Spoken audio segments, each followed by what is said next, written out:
This is an RNZ podcast. They say it takes a village to raise a child. I'm Kathryn Ryan, and here we draw on my conversations with experts on 9 to Noon to help you navigate family life. All children get angry at times, often when overtired, fighting with siblings, or when they perceive they're being treated unfairly. But for some children, anger and aggression can explode for no apparent reason. What's going on, and how can parents and caregivers respond? Parenting coach and educator Joseph Driessen says there are ways to reduce and eliminate these episodes. Kia ora, Joseph. Welcome. Kia ora. Kia ora, Kathryn. Can you hear me well? I can hear you really well. Thanks for being with us. Excellent. Excellent. So some anger is normal for all children, yeah? Yeah, normal, and most parents know that. Like, most parents would realize, okay, my child is a bit tired, or they're disappointed, or they had a bit of a tiff, and they can see the cause and the effect of it. And that is not really a problem. Most parents know that quite well. And but what is different, that some children seem to be unpredictably a little bit aggressive or angry, and they seem to mix it up with being kind and caring, but it's unpredictable. You can't see any reason for it, and that's what I really want to talk about, because some children develop actually what's called a sort of ambivalence about their relationship because of a number of reasons. And it's really interesting actually for parents to think about that and to perhaps upskill themselves a little bit. So the first thing is that sometimes children seem to mix up being kind and caring to their parent with then a sort of a little episode of anger or aggression. And it's quite bewildering. Why is that? Sometimes it happens when the parent is giving attention to other children, and suddenly you get this little outburst. Or sometimes it is because the parent is busy and they've got to do something else, and they maybe not pay quite enough attention, and the child lashes out. And so I just thought to explain this in the terms of what's called an ambivalent attachment. Ambivalent means that you're hot and cold about something. You've got mixed feelings about it. So if you say ambivalent about going on a trip, then you would like to go, but also there are some downsides and you don't want to go. When a child develops their attachment to their parents and to other relationships, and they develop an ambivalence about it, that is, they have sort of mixed feelings about it. And the reason is that, and those mixed feelings come up all the time. So if the child could talk, say we're talking about a very small child, if they could talk rationally like an adult, they would say, I like receiving your love, Mum or Dad, and it's nice, but there has also been quite a few episodes where something happened to me and it wasn't nice. And so when you're nice to me, that triggers both the good and the bad. And I'm giving you both. So the child might, for example, a classic example would be a child, say, sitting on your knee and you're reading it a story, and then suddenly sort of it squeezes you, or sometimes even bites you, or suddenly lashes out, or makes a horrible comment, and you think, why was that? In some ways, the child is saying, I am not certain that being loved by anybody is actually always perfectly nice, and that something has happened to me which has been bad for me. So I'll give an example of, say, a small child who has had a real big knock. Now, the real big knock could be a divorce, or it could be their parent passing away. I'm talking about something really major. And the child is rocked in their perception that being loved as a child is just a wonderful experience which you can totally rely upon. Like, if your parent passes away, well, that's obviously not the case. And so or when there's a big divorce and one of your parents leaves you and suddenly you don't see them anymore, that's a big knock. And so adults can deal with these knocks by talking about it to their friends and getting counseling and going through a big grief cycle and eventually come to terms with it. But often children, they can't do that by themselves, and they are stuck with these ambivalent feelings. And so, for example, say a child has had something really bad happen to them, like, say, a parent passes away, and then they're only 5 or something like that. Well, that's a major thing. And so when then the other parent says, well, I'm going to love you doubly much because I care for you and you need all my love. If the child could talk, they would say, well, last time a parent loved me, it went badly, and I'm now in a grief cycle, if I could articulate that. The grief cycle goes from being attached, losing it, getting sad, and getting angry. And so for a while, the child might not even react to the passing away of their parent, but suddenly they start playing up, they start acting up. They start becoming angry, and they're starting throwing things around, and they might start swearing at the parent or losing their temper, and the more nice the parent is, the worse it gets. And basically, what the child is saying, what happened to me hasn't been processed, and when you love me, you remind me what the hell is going on, and I don't know how to deal with it. So I think my listeners will understand what I'm talking about now, but it could not just be death of a parent, it could be divorce, or it could be maybe the parent has made a mistake by being too aggressive or too angry too often. So after a while, the child says, well, my parent loves me, but sometimes they don't. And you might say, well, it's your fault. You should have put your Lego away, or you should have eaten your veggies before your pudding, or whatever the reason is to this small child. But they don't understand that. They just feel mum loves me, and sometimes she loves me not. And she loves me, and then she loves me not. And so, we all go through little tips with our children, etc. But if it's a long-term process, the child ends up with an ambivalent attachment, meaning I'm not sure that to be loved is actually a perfectly positive thing. And I'm putting on the table those unprocessed feelings, those unprocessed memories, because I've got no other way of doing it. I just act them out. And so just sticking to this small child as an example, later on I'll go to a teenager, it's really interesting for us to realize how to manage that.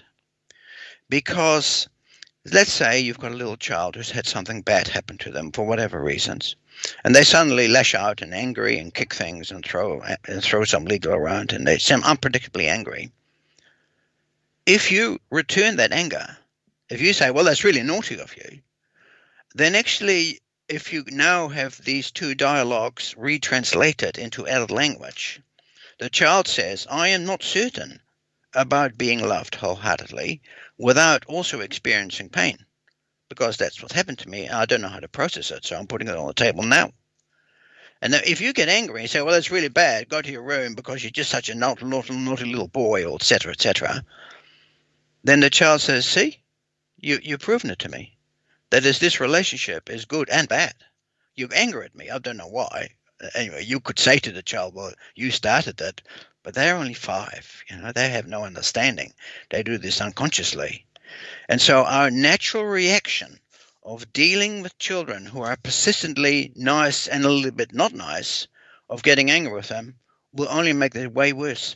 It will only make it confirm to the child that the next interaction with the parent will also be a bit of good and a bit of bad.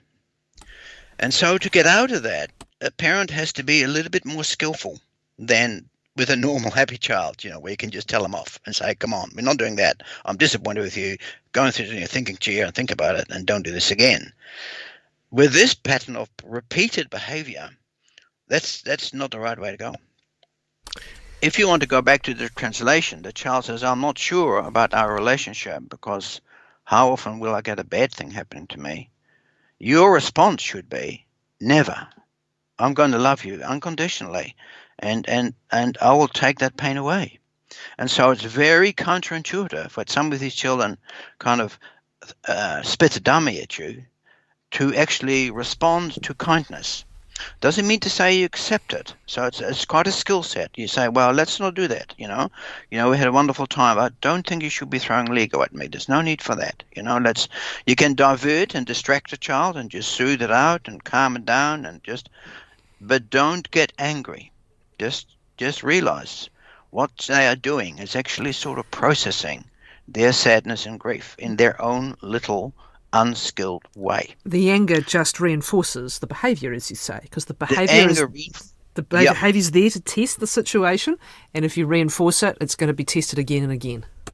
Yeah, and you confirm to the child their vision or their feeling that love relationships are a mixture of being nice and not being nice, and the parent is heavily into that. So what you got to do as a parent, you got to just diffuse the situation, calm it down, and calm the child down, and stay positive, and then actually say when they look, actually I love you a lot. The weird thing is, if you say I love you a lot, and I know you got a bit angry with me, but there's no reason for that. Just give me a big hug, and you say to the child says, our relationship is kindness and pain, and you say our relationship is kindness and no pain, and you keep on doing that. Kindness and pain, kindness and pain. You say kindness. That is, you keep on repaying the child with their anger and aggression with actually unconditional love. Now that's the first step. Then the next step is you want to proactively try and prevent the next episode by actually being more kind to them. That is even more counterintuitive. The child says, well, the parent thinks, well, God, we had a big row yesterday, you know what I mean, and today I'm a bit grumpy about it, so why should I be nice to this kid? But in fact, you should be, because you want to reinforce that I love you wholeheartedly and there's no need for this negativity in our relationship. So you do that with this little child. Then once you keep on doing that, then you can sit down with the child and actually start talking about it and say, well, sometimes you really get grumpy with me and, I don't like it. Mum doesn't like it. No, I'm not doing it to you. So why don't we stop that, and just love each other and just give me a big hug. That is, you start to articulate to the child what they're doing. And actually that helps them process it. That's helped them process it. So this cycle I recommend to the parents, and I'll go and give an example of a teenager in a minute, is not to react angrily with the negative behavior, divert, diffuse, but stop it. You say, I don't like it. Then to actually reach out to the child in love and give them a positive experience. Then to prevent the next episode, to reassure them of your love and to make sure that you eliminate in any of your behaviors which reminds them of what happened. But say if they had a trauma in their past, you can't do that. You just have to, you heal a child by trauma through love, by constant loving them. And then eventually, once this cycle is now on a better pathway, that is, you are not reacting, but keeping on loving, you're starting to say to the child, but this is not so nice. Can we talk about why you do that? And do you think you should perhaps make it up to me a little bit when you have these little episodes? So that's my proposal for a small child. And small children often are unreasonably angry and aggressive when they have experienced grief. As an aside, I would recommend to all parents whose children go through grief, whether it's divorce or somebody passing away or something big happen, is to actively search out some play therapy, so that children can, and also search out art therapy, and so that children can sort of process their subconscious pain without going through the phase of getting angry. So having said that, I just would like to now go, say, to a teenager. Now, a teenager can do this as well, but their skill set is much greater, but sometimes it's equally irrational. They might have something might have happened to them. For example, they might have gone through a big divorce and they've never really got over it, or their family. Or, they went through a phase where them and their parents were offside and it has never been resolved. And so they keep on bringing it up subconsciously by refusals and being rude and being snide remarks, and just when you don't expect it. And I propose that the same thing should happen. The parent just observes this behavior, this repeated I love you and I love you not behavior, and they say, well, I don't like this behavior, so let's not do that. You divert and distract, etc., etc. And then you reach out to the teenager when they've calmed down and you say, but I love you a lot, and we're a team of two, and this family loves you greatly. That is, you respond to the positive and the negative bit to being positive.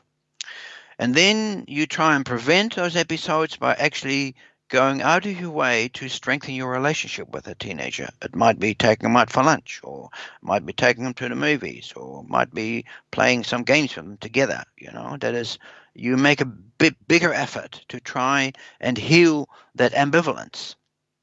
And once that's on the road and you think, well, I am getting somewhere, then you should discuss it with the teenager and say, in this family or me, I just like to be positive and caring, and I would like us to remove the negativity. So maybe can we talk about why you're a little bit angry, or can you react to it better?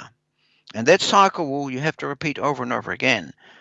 And then once you reach that stage, you can say to the teenager, do you think you should repair this relationship a little bit? You should do a little bit better and try and make up for when you have an episode where you're obviously actually doing something to me which is not good, and you should make up for that.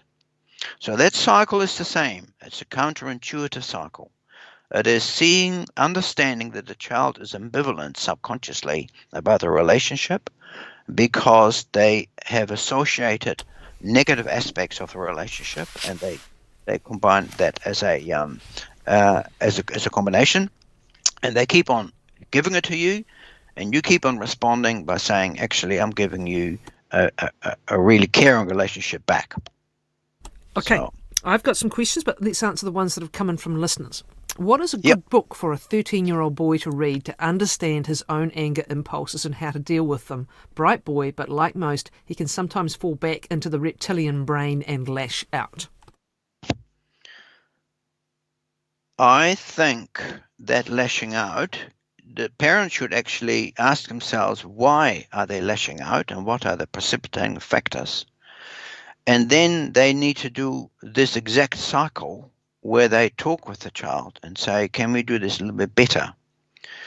And then for the child to actually realize that having these little mood swings and become Jekyll and Hyde and become super aggressive is actually not acceptable, but it needs to stop. But I'm proposing to this parent is that the reptilian brain needs to be controlled by resisting it, by correcting it, but by actually modeling to the child that we're going to take this out of the relationship. And so the child itself needs to realize this can't be part of this relationship, which is done partly by the parent resisting it, but mostly by the parent modeling and talking about, let's not do this in this family. Let's not do this to each other. For the child who can't control themselves, then often, if they're reptilian, then often a displacement behavior is really cool. So that is, you can coach them. If you get really angry with me, why don't you just say to me, I'm really angry now, and I'm going to go to my room and slam the door. Well, that's better than throwing things around. That is, coach the child. You can manage your anger in a better way by using language and by doing energizing yourself in a less unacceptable way. Okay, is there anything you can do, this is a very optimistic question, is there No. anything you can do with younger children, babies, to prepare for regulating emotions like anger in toddlerhood and beyond? Well, the more a baby is loved to bits, and the more they are soothed and bathed in love, the less likely is that their neurological anger will be precipitated. And so a little baby needs regularity, routines, kindness, and love, and not overstimulation. And that usually does the job. But in toddlers go through their anger phases, which is quite normal. Like they're irrationally angry at the most bizarre things, but it's sort of like, for example, they suddenly don't want to eat their yogurt, and they suddenly don't want to wear this and do that, but that is a little bit different. They're basically becoming autonomous. They're saying to their parent, well, you can make me eat this and do that, but I'm my own person. And so they're struggling with the regulation of their anger, which activated right about the terrible twos.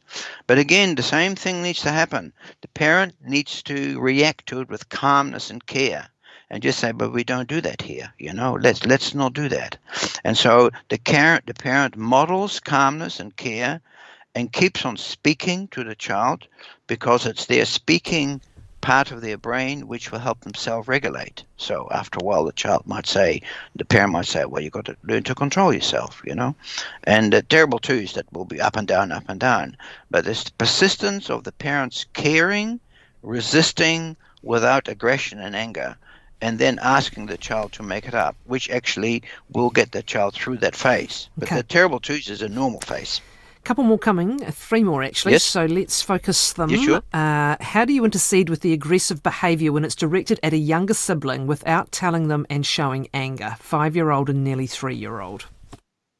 Yeah, that's a wonderful question. The key is not to show anger. Don't get angry, get even. No, I'm joking here, but what I'm saying is anger is just so counterproductive. The first reason why the child is doing this angry behavior to their sibling, it's basically sibling rivalry. And it's basically an ambivalence about having this little 3-year-old in the house when I had mum all to myself, and now I've got to share this with this little monster, you know what I mean? And that's a very ancient biological reaction. And again, the same advice is to say to the child, we don't do that, please don't do that. And then, and if need to, separate the children and say, if you hurt the 3-year-old, then you can't play with them. You got to play in your own room by yourself and just be peaceful. Stay calm and caring and say, but we don't want that here. If you get angry with this child, you are just reinforcing this whole cycle. And so we don't do that here. And I would like you to make it up to the child and to me. And then I'm going to give you more hugs and more cuddles, because I reckon for many children who are 5 and who are angry with 3-year-olds, it's because they miss their mum. They miss that exclusive attachment, and they wish they could get more attention rather than less. And so when that's on the table, when they're saying, I'm going to whack this little 3-year-old because I want my mum all to myself, which I'm really missing, and then the mum goes angry with them, that even makes it worse. Okay, same thing, that calm response. My brother's small son used to bite him suddenly. He was born 3 months premature with lots of needles stuck in him. Could he be traumatised due to that, and react this way? His parents are very kind to him, but suddenly he bites them. Yes. I would say yes.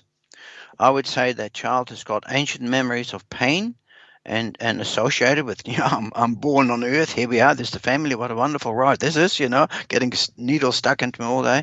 And they have an edginess with those unprocessed memories. And I would propose they should listen to my podcast carefully and deal with that, but I would propose that the child needs play therapy and art therapy. And play therapy is very simple. It's actually just allow the child to play, but the parent sits next to them while they play. And I'll bet you bottom dollar that child will start surfacing in their play some negativity, what happened to them.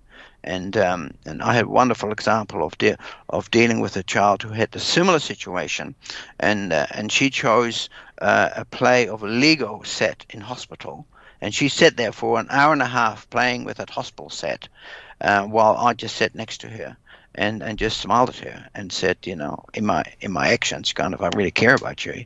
And that was an important step in her healing. Okay. And so you can go to a child psychotherapist, although they're scarce as hen's teeth, but a play therapist or an art therapist would do. Just very as succinct as we can be reasonably on this one, what about if the adult is the ambivalent one? And by that, I guess I mean has got the trauma. Yeah, that's very sad. A lot of domestic aggression and anger is between two adults with ambivalent attachments. And if the parent has that, then somehow it's very hard for an adult to revisit their childhood and see how these patterns have formed.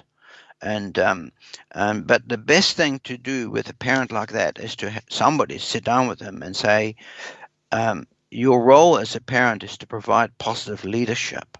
And if you are reacting to your child sort of irrationally and ambivalently and aggressively, you're really on the wrong pathway, both morally and emotionally. And you've got to sort of try and heal yourself and grow out of that.